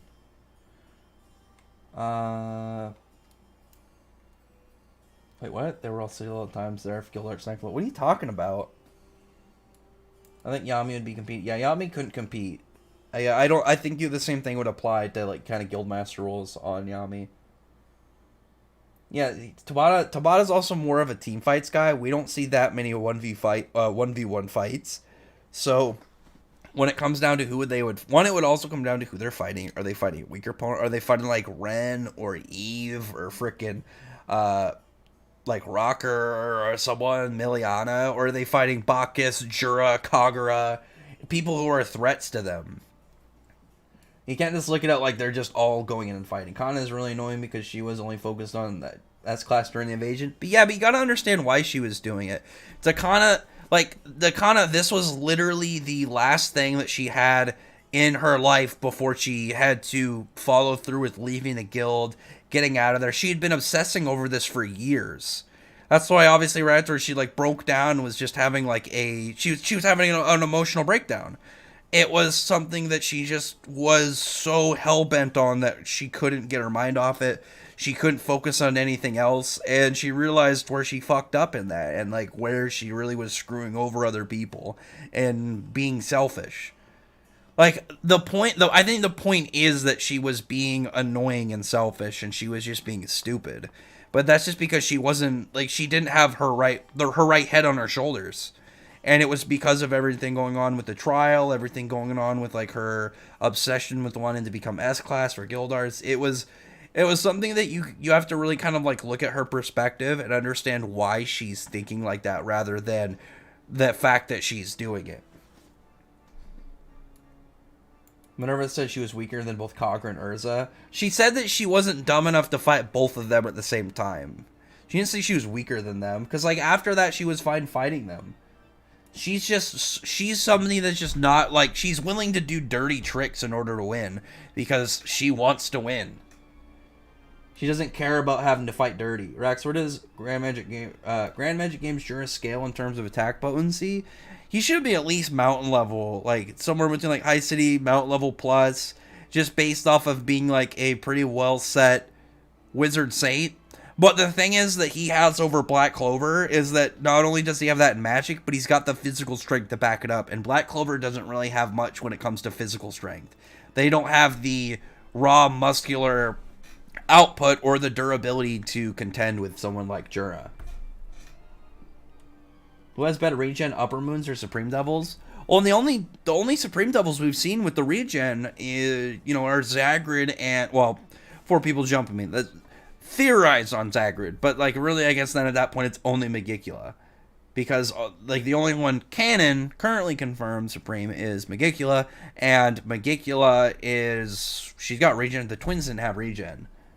And Dante's is different because Dante's is more specifically to him and he's boosted up to it. But if you count Dante, obviously Dante as well.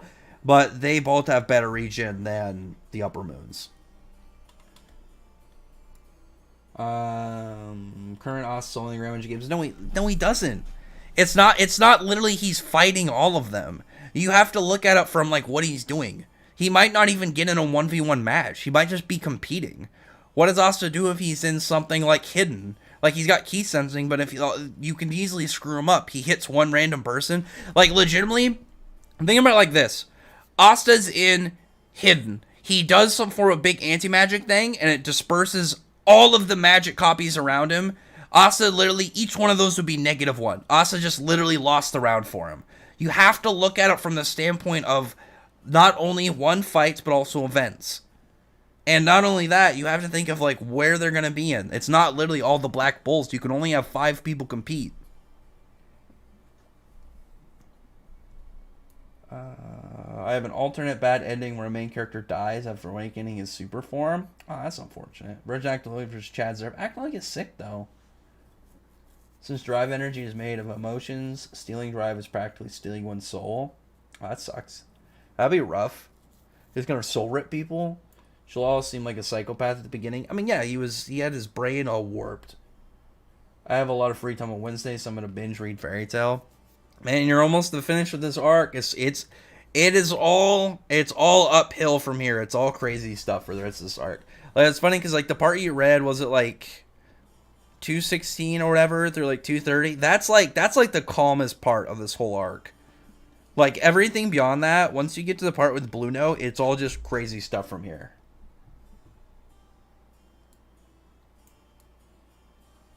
Like, if you end up reading more tonight, you'll really...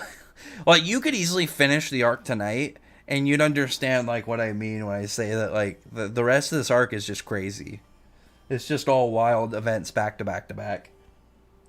Yuha versus Very Hard Zeref. Zeref factually counters God Yuha because Yuha powers and the Almighty work with future timelines. He can't affect stuff in the past. That's why Tsukishima and Orihime were able to fix Zangetsu, because the Almighty power can't affect things set in stone. The way that it works is he's able to look at all these possible futures and he's able to manipulate which one he's pretty much is heading towards. Whereas stuff that's already happened is cemented. So Zeref doing something like Neo Eclipse is not something that Yuhabak can really deal with. I mean, plus Zeref can just stop time. I mean, come on. I'm back. I just had to eat dinner. Well, I'm glad you're back, man. How long are we at? Hour 40? Probably go for another 20 or so minutes, and then I will call it GG. Ooh. Second.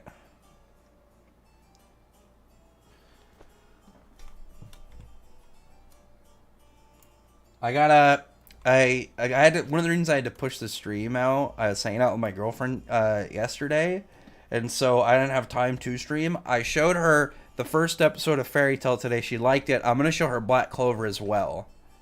I gotta show her Black Clover. So far, in series, she seems like my hero. I gotta push the Black Clover agenda over that. I gotta completely squash that with the superior new gen and just put Black Clover right over it and see how she takes it.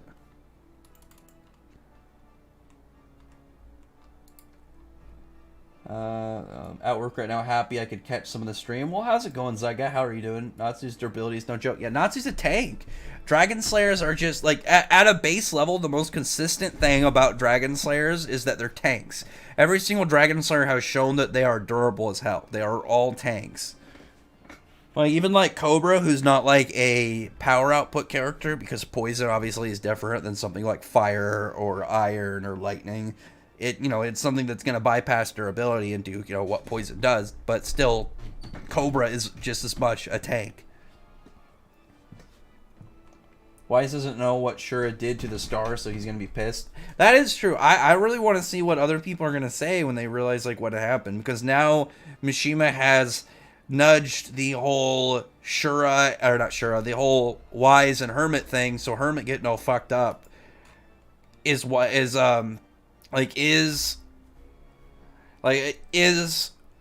gonna have like a really hostile reaction? Is he gonna be calm about it? Like, what exactly is Mishima gonna do with that whole development? Pyro versus August? August claps. What do you mean? Show Black Clover and dub? No, I actually asked her today if she is more used to dub or sub, and she said dub, and I told her I gotta fix that. Luckily, she reads a lot, so she doesn't have any of the when people who are way more dub set, like one of their problems with switching to sub is like reading the dialogue. She reads a lot, so she doesn't have any issues with that. So it's gonna be easy to work in switching to subs. What happened to Lax's dad? I forgot his name. His guild existed. Ivan? I mean, he's just doing stuff with Raventail. They're just doing Raventail stuff. Nefarious evil bad guy events over on their side of things. Whatever scummy things they've got causing trouble and havoc over somewhere out in the world. Don't like them, though. I do not like Raventail. We can't like Raventail. They're all a bunch of bastards. You have the power to rule the world, but screw that. Depends. Like, I've thought about it. Like, if you really had the power to kind of control everything, I think I just want to, like, take control just, like, and kind of, like, squash any dumb shit. I'd just be like, hey, the way that I think I would do it is, like, hey, you guys that are all, like, running stuff now, you guys can kind of keep doing stuff, but be prepared. If some dumb shit happens, I'm going to have to come over there. You just kind of treat it like you're just like some work supervisor. Like, hey, you gotta cut this shit out. Flare is nice. Yeah, we like Flare. A friend of mine skeptical about Zerf's mastery of time because Very Hard Zerf only showed the gate as his time feat. I mean, he casually did it, like, and he was manipulating literally a hole in the universe and like time space reality that just like existed outside of everything. All this because Shura enjoyed it. Yeah, Shura's a bastard. Yacht would destroy Zera. Tell me what Yuha does to time stop. I will wait. The ever beloved craziness of the unfair ability that is full time stop. What does he do to that? I'm surprised we haven't finished. We haven't seen fairies yet. You're gonna have to wait some time, my guy. But yes, it's gonna be a bit. I would say, but it's, once you get to the rest of this arc, man, you're gonna be riding the hype train. And then after this is actually the anime arc, the Starry Sky arc, which is pretty fun. I would really like it's weird because like with the I don't mind anime exclusive stuff when it's canon. It's when filler just exists. It just makes me not want to touch it because it just feels like it's a waste of time. Whereas filler from the standpoint of like canon filler at least has something that like makes you think like, okay, it's gonna have either some form of ties to the story in some way or one or the other.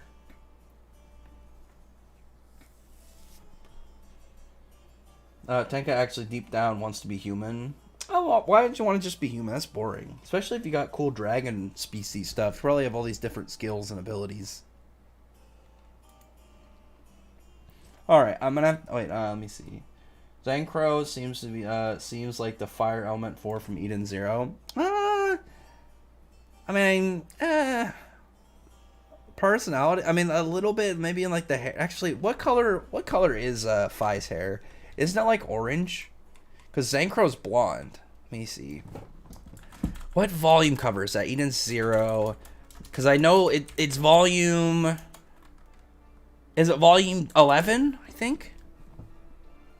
No, is it volume 10? No, I think it is volume 10. Is that the one that has Witch on it? Damn it, no. Volume 9. Yeah, Phi's hair is, it's like an orange hair color. I mean, he's got a little bit of that, obviously, like, mean fire guy thing, but, like, Zenkro is way more of a freaking psycho. So here, like, yeah, Zenkro's blonde. He's got, like, big Super Saiyan 3 hair. If Raid gets a remade, gets a remade, you mean like a reboot? Would you want to have the same art style as Eden Zero anime or something else? I'd be fine with like the same Eden Zero art style. Like the thing is, like Eden Zero's anime style is actually working really well for it, so I wouldn't mind if that went to Wraith Master as well. Yeah, Zenkro is he's blonde. He's just got big Super Saiyan 3 hair. He's got big Super Saiyan 3 hair and then red eyes. He's a spooky dude. Alright. We're at what? A little under 2 hours. I'll probably end the stream in just a second and then call it good. The thing is, like, it was easy to have like the stream today, but it's obviously prior to chapters, it's going off of a very limited amount of information. So we'll call it good here. Call it swell for this week. There is going to be a stream on Tuesday, and the beneficial thing on Tuesday, one, I'm going to start earlier on Tuesday. I'm going to start probably on Tuesday at like 1:30 to 2, and it'll probably be longer. I'm probably going to go for a 3-hour one because we're going to have all the Shonen Jump stuff. We're going to have 100 Years Quest. I don't think Eden Zero 4 Nights is going to be on Tuesday, but we should get 100 Years Quest, and obviously all Shonen Jump tomorrow. So until then, we'll call it good. I was going to go a little longer today, but obviously there's not nearly as much stuff to talk about. I like how Zenkro talked the most shit about being weak and was the first to lose. Yeah, that's what happens. That's what happens when you talk a lot of shit. Zenkro should have wandered around a little bit before immediately going for Natsu. If he wandered into a couple other opponents, he probably could have got a W at least before he lost, but he decided to be the first one to really kind of like try and go all out and like step up before things kind of got into their further points. That's what happens. That's what happens when you talk too much shit. You're not prepared for it. I mean, but in reality, like, there are people out there that definitely could have clapped them. Like Mira and Urza both could have worked Zankro over pretty fairly. Like they both could have probably beat him with like medium levels of difficulty. It was like even being like I really liked Zankro. I liked his personality and his design, but like he's at best he's like dead center for the Seven Kin. Like he's stronger than like Merity, Kane Hikaru, and Zoldio, but I do not think he's stronger than Rusty Rose, Azuma, or Ultier, like, at all. But anyway, yeah, you guys have a good night. Have a good rest of your Sunday, and I will talk to you guys on Tuesday. I wanted to, like I said, I wanted to be a little longer, but, like, there's just not, obviously not nearly as much to talk about today. But we will have a longer stream on Tuesday, because we'll have way more to generally look at. Oh, wait, which team fight in Black Clover are you most excited about? I want to see what Zora's doing. I want to see what Zora can do now, like, really badly. Like, still haven't gotten any